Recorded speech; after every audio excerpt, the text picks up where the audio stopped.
turn your music to the hymns, please, and just have them spread out for you to read, okay? Any questions? Yes, Haley. As long as you don't drop it, if you drop it, I may have to just like freak out. Rico. Yes, please. Yeah.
Welcome to today's Remembrance Day Ceremony.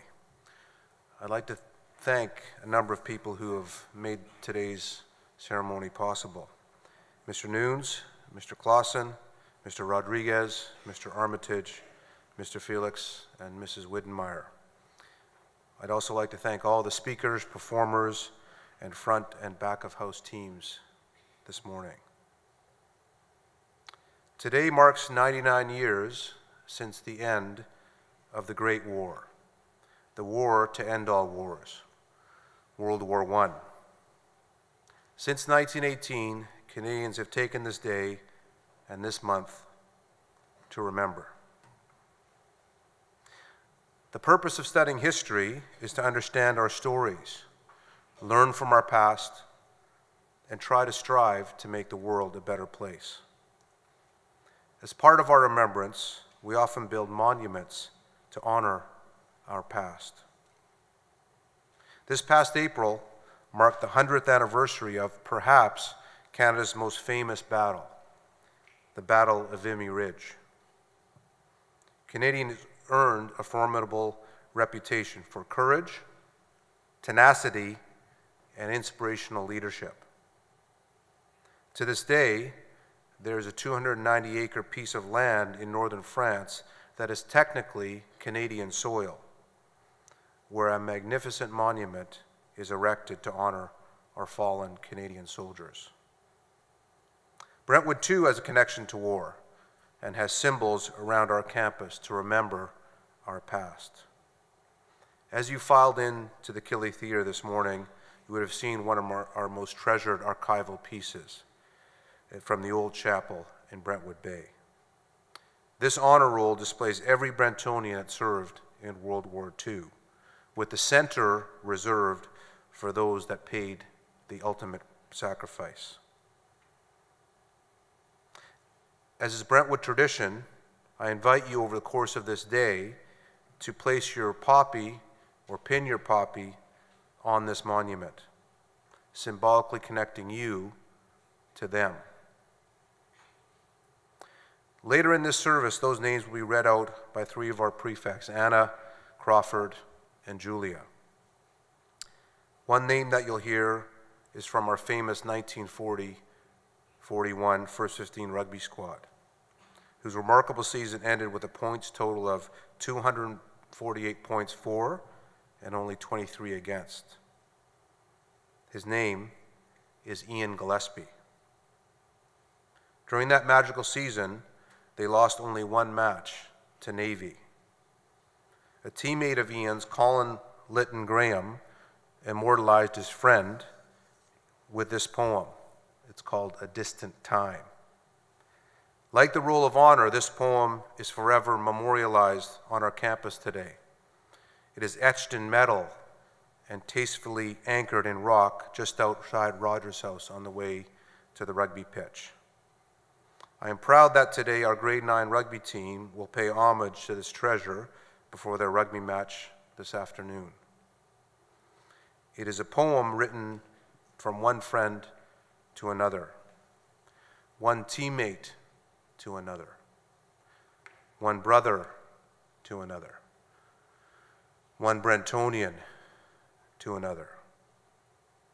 It reads, "In the changing room, after the Navy game, he said, 'Indian, I've joined the Air Force.' Through the steam from the showers, he was already a ghost. 'Live forever, pussycat,' I said. 'I promised you, you'll live forever. We're all immortal when we go to war.' You were posted missing in action the next I knew. Your Beaufighter went down over bomber escort over the Channel. At Runnymede, I saw your name 20 years later. It seemed a terrible waste of the best fullback the world had ever seen.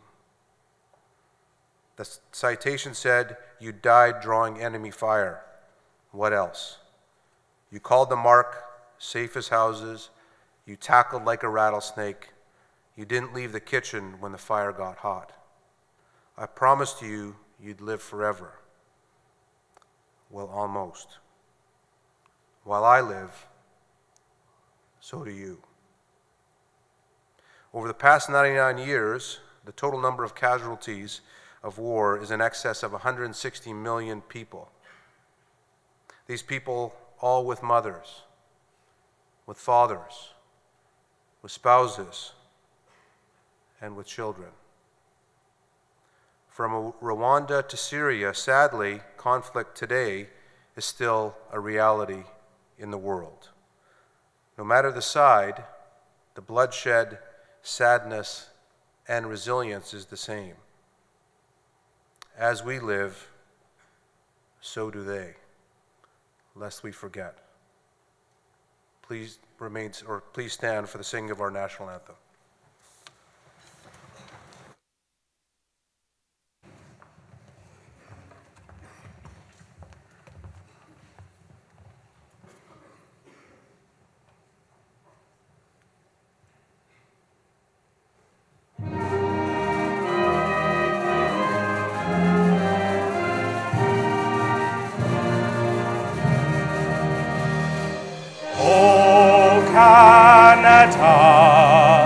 Our home and native land, true patriot love, in all thy sons command.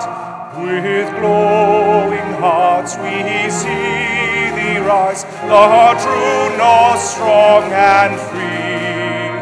From far and wide, O Canada, we stand on guard for thee. God keep our land, glorious and free. O Canada, we stand on guard for thee. O Canada, we stand on guard for thee. Please be seated.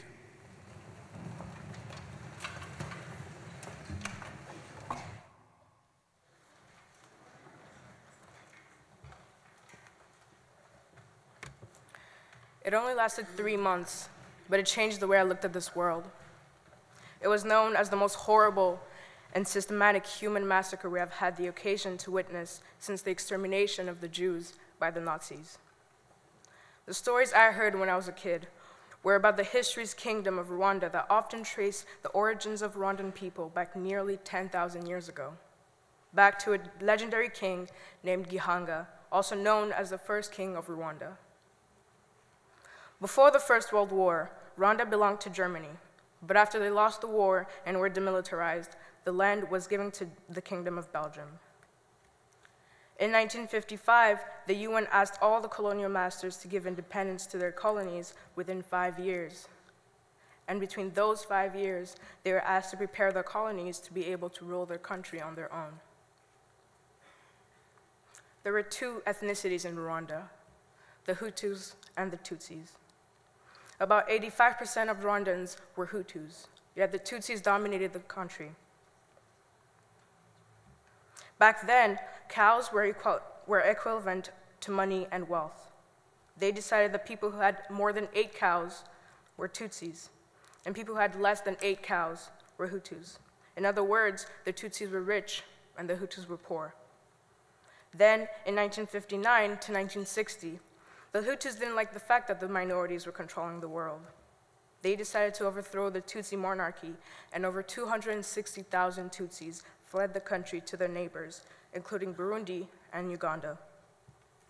They fled to seek refuge from the violence as Hutu parties harassed and then killed Tutsis that held all the power. During that time, my mom's parents went through Congo to find a place to live their lives temporarily. After a long search, they finally ended up in Burundi and settled there as refugees and worked hard to find jobs. My grandfather was a businessman who managed to feed his children. My grandmother was a housewife who was always there to take care of her kids. Sadly, she died when she was giving birth to my uncle, who later on did not survive. Unfortunately, my grandfather also died a few years later, leaving my uncle and my aunt to take care of themselves until everyone found a job and was old enough to live on their own. Around the same time, my grandfather on my dad's side was a veterinary doctor. Unfortunately, he was a wealthy Tutsi and was targeted. One night, he had a hint from someone that he was going to get killed. He then decided to flee to Burundi that same night. He lived in Burundi for a long time, where he met my grandmother and had my dad as their firstborn. As the years went by, they became a huge family of 10 children that lived decently well. In 1961, the Belgians had a referendum asking the population if they wanted a kingdom or if they wanted a republic nation. 74% voted for republic. On July 1st, 1962, Belgium granted full independence. The nation then became the Republic of Rwanda. A few decades later, in 1987, a group of Tutsis formed a rebel group called the Rwandan Patriotic Front, RPF. The RPF invaded Rwanda in 1990, and the fighting kept going until the peace deal agreement was signed in 1993 between the two ethnicities. But that wasn't enough for the Hutus. They still wanted revenge. A few months later, on April 6, 1994, the plane carrying the Hutu Rwandan president back then, Juvenal Habyarimana, was shot down, killing everyone on board. That day, the day Habyarimana died, was the day it all began, the genocide between the Hutus and the Tutsis. The two ethnicities blamed each other for the plane crash, but till this day, no one really knows who shot that plane. Within 100 days, somewhere between 800,000 and 1 million Rwandans were slaughtered. In those 100 days, a list of Tutsis were handed out to groups of people who went and killed them. Husbands were convinced by Hutu rebels to kill their Tutsi wives by telling them that if they didn't, they would kill them. Tutsi women were taken away and turned into sex slaves. It was easy to identify Tutsis because back then, they all had ID cards that had their ethnicity group on them. Militias set up roadblocks, slaughtering any Tutsis they encountered. Most Hutus were farmers and owned machetes, which were used as a weapon. Things were so bad, even priests and nuns were also convicted of killing people.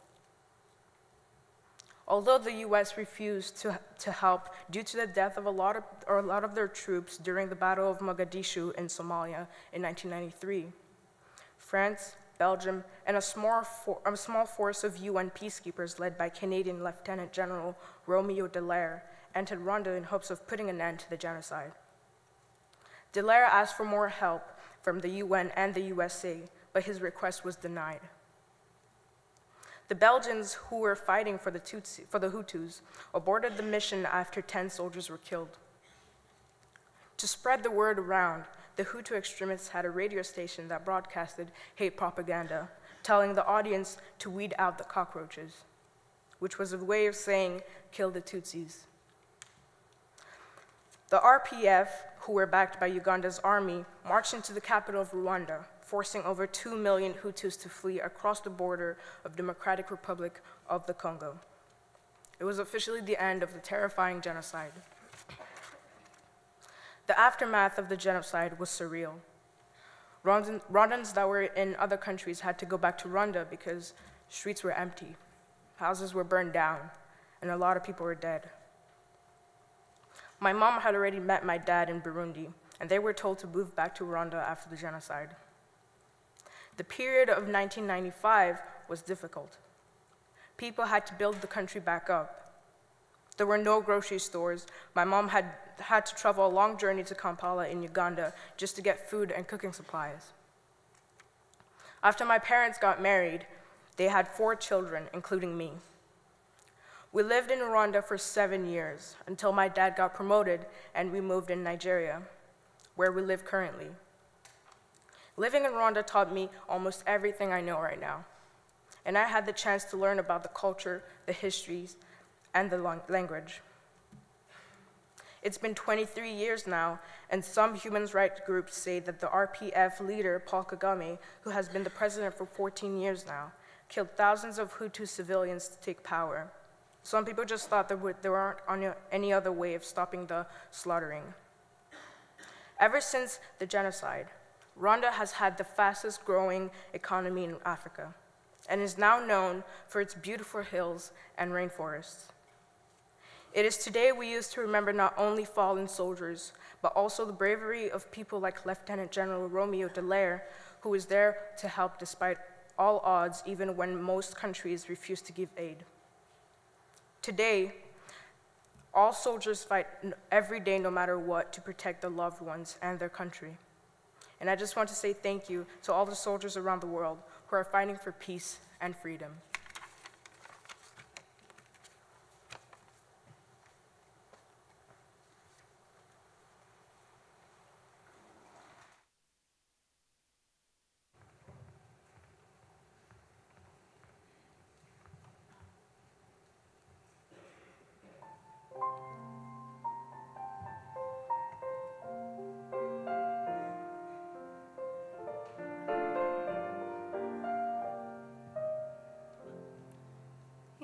Must remember this.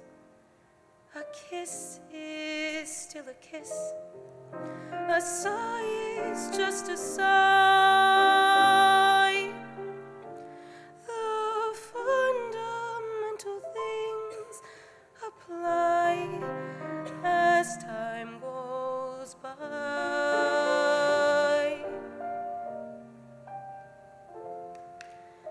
And when two lovers woo, they still say I love you, on that you can rely. No matter what the future brings, as time goes by.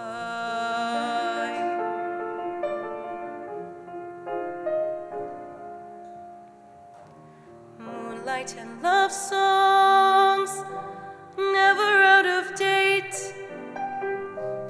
Hearts full of passion, jealousy and hate.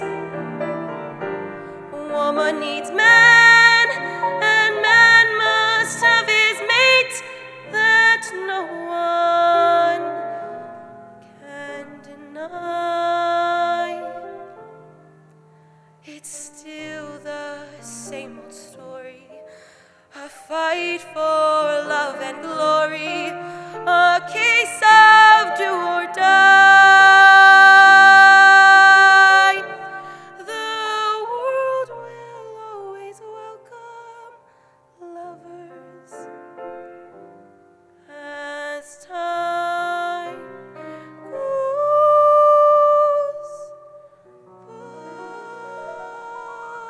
by.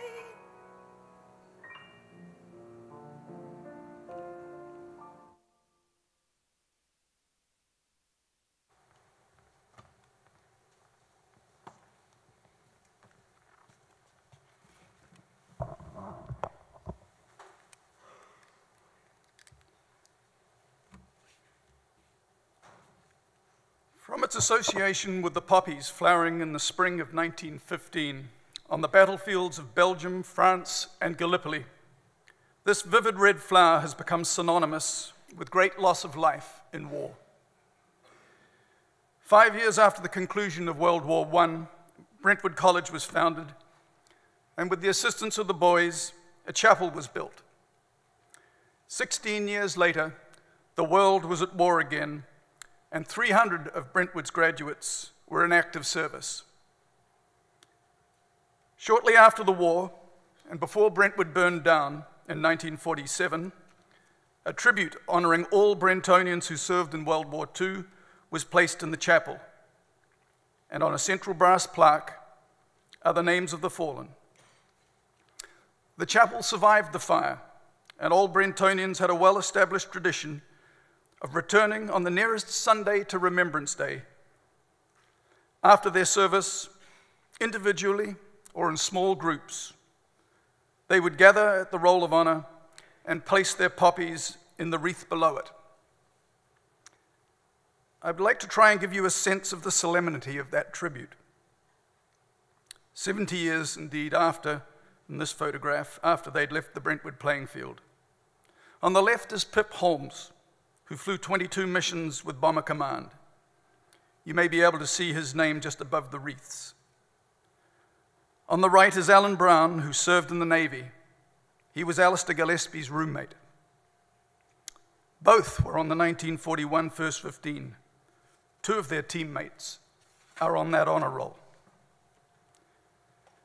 In recent years, since the Roll of Honor has returned to Brentwood, many of you have adopted a similar tribute. There are some remarkable stories of service, but in the interest of time, I'll limit myself to 3 families whose sons all attended Brentwood at the same time. The 3 Gillespie brothers were all members of that 1941 First 15. So too was their cousin John. 2 years after playing for Brentwood, he was killed in his first full operation when his Halifax was shot down by anti-aircraft fire. John was just a few weeks shy of 20. From left to right, Ian, Alistair, and Andrew Gillespie are photographed with the Yarrow Shield after the closing ceremonies of 1941. This is Brentwood's oldest trophy, awarded on the basis of academic athletic achievement, and it remains one of our most prestigious awards. All 3 Gillespie brothers won the Yarrow. Alistair is the only Brentonian to have won it for 3 consecutive years. In his grade 12 year, he and his brother Ian were co-winners. Despite the difference in their ages, both left Brentwood in June 1941 and immediately enlisted for active service.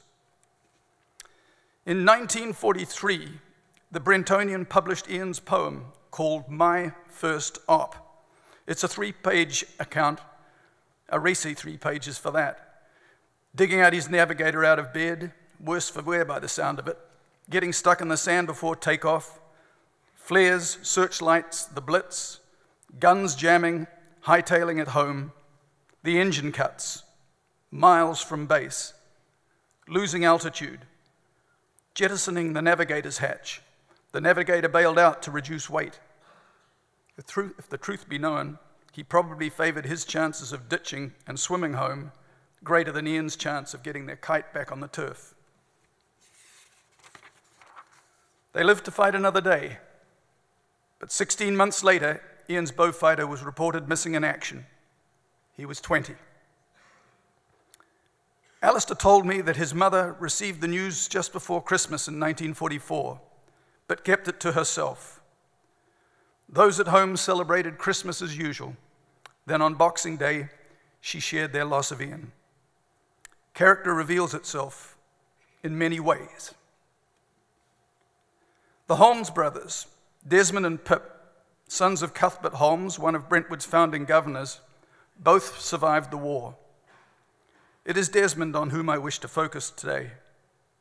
Head prefect, captain of rugby in 1939, his active service with the 4th Parachute Squadron of Royal Engineers in North Africa and Italy extended to further combat in Korea in the 1950s. Desmond and his wife Pat raised 5 children.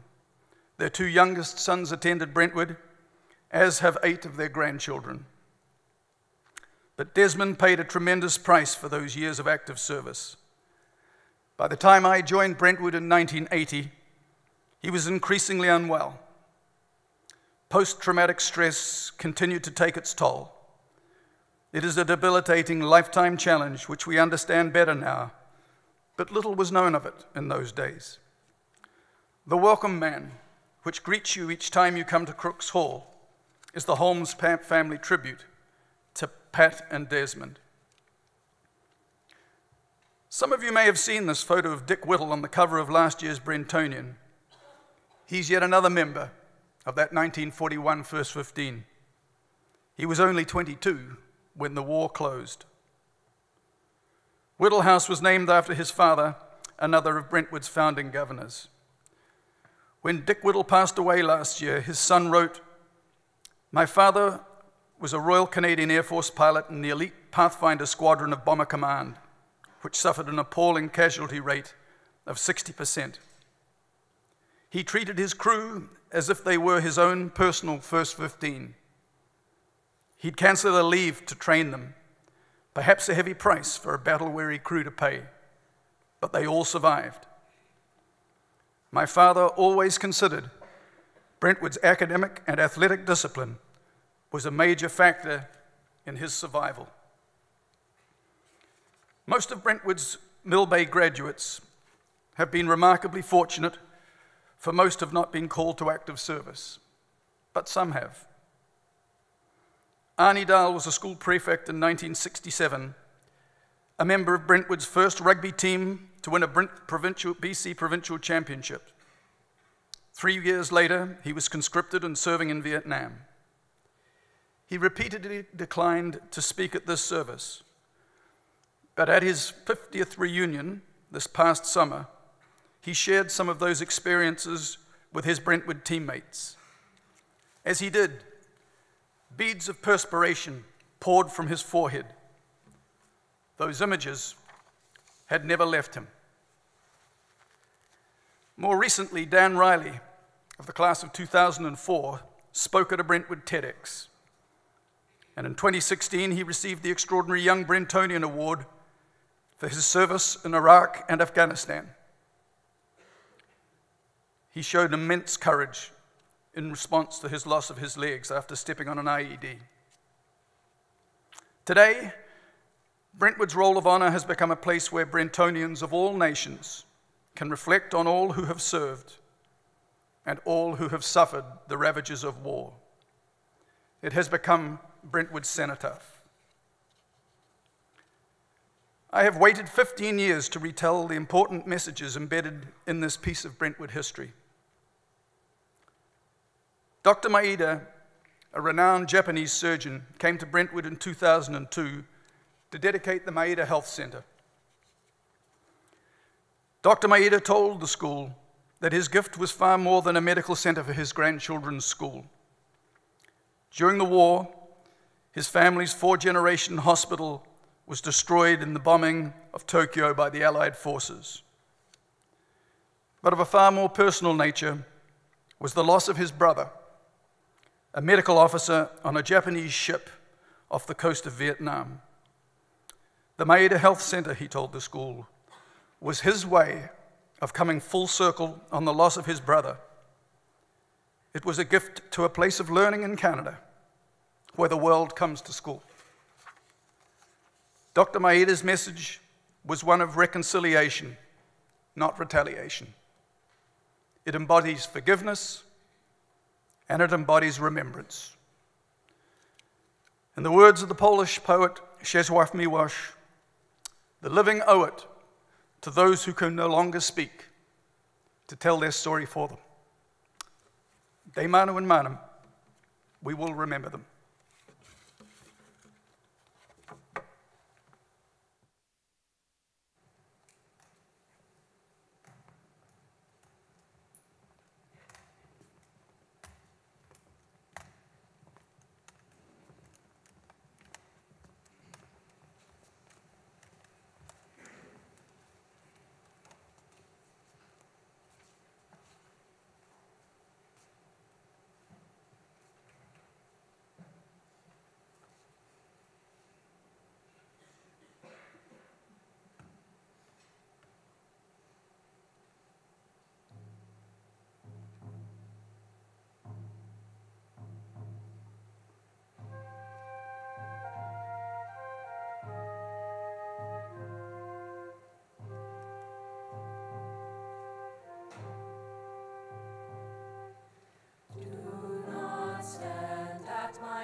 I am the diamond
Today, on the 11th hour of the 11th day of the 11th month, people gather at war memorials to stand with their heads bowed.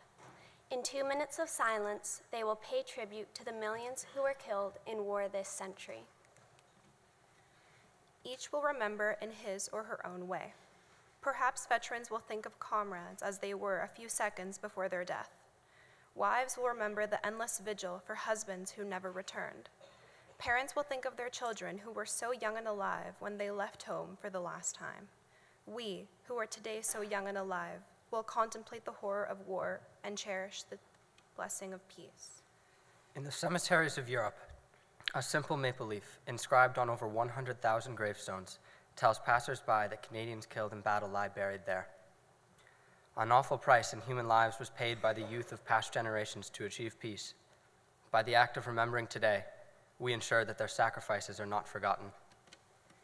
They shall not grow old, as we that are left grow old. Age shall not weary them, nor the years condemn.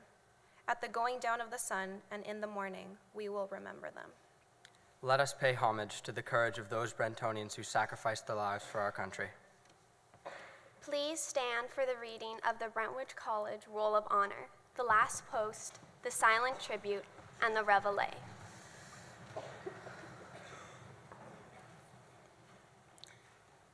Old boys of Brentwood College who lost their lives during the World War of 1939 to 1945. Alec Balachi, Dacker Barrett Leonard, Norman Beard. John Bishop, John Bryden, John Campbell.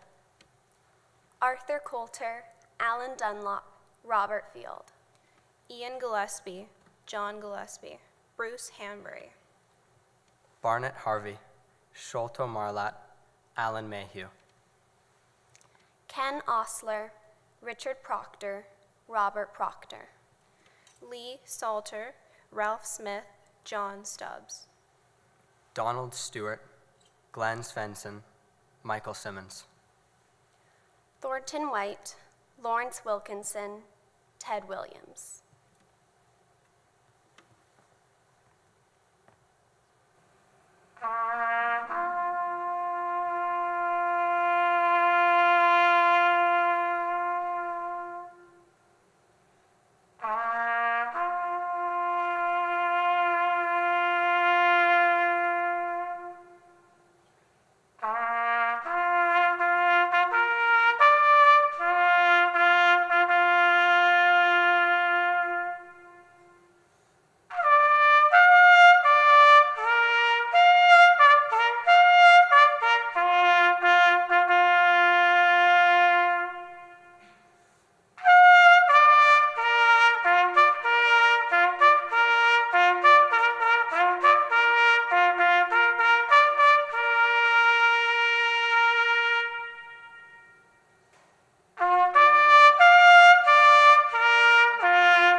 Please be seated.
Remembrance Day is not a glorification of war. It is a call for peace. It asks each one of us, what have we done to make peace? Remembrance Day calls out that there should be no more names chiseled on the gravestones of war anywhere in the world. The torch is being passed, de manu in manum, from hand to hand, to you, the next generation. Let us all take a few minutes today to look into our hearts and to dream the dream of peace. In the lobby is the roll of honor for the Brentonian fallen. It was housed in the old chapel, built by past generations of Brentonians. When you leave in silence at the end of the service, please leave your poppy at the roll of honor or come back later to place it.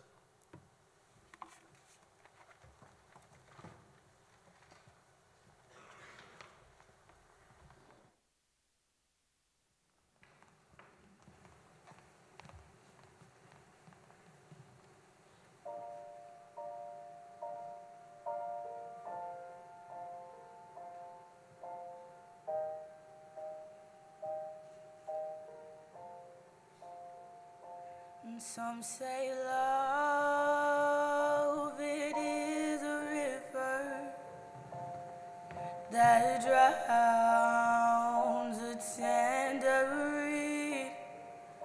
And some say love, it is a razor that leaves your soul to bleed. Some say love, it is a hunger, an endless aching need. And I say love, it is a flower, and you, it's only seed. It's the heart afraid of breaking that never learns to dance. It's the dream afraid of waking that never takes a chance. It's the one who won't be taken, that never learns to give. And the soul afraid of dying, that never learns to live.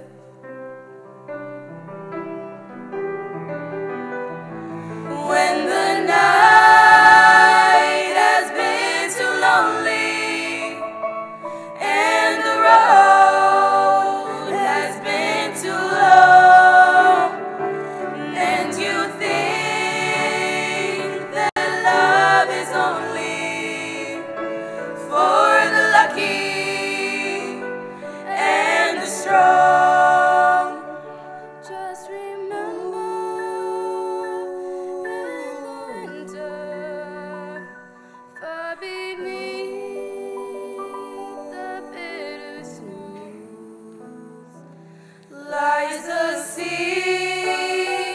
that with the sun's love in the spring becomes the rose.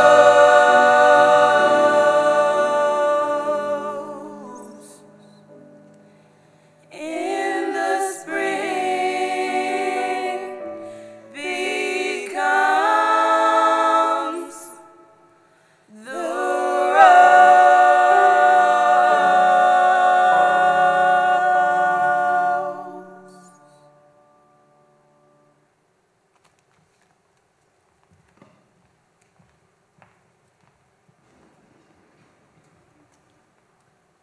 Before we begin the recessional, I'd like to thank everyone for this very important and powerful ceremony this morning.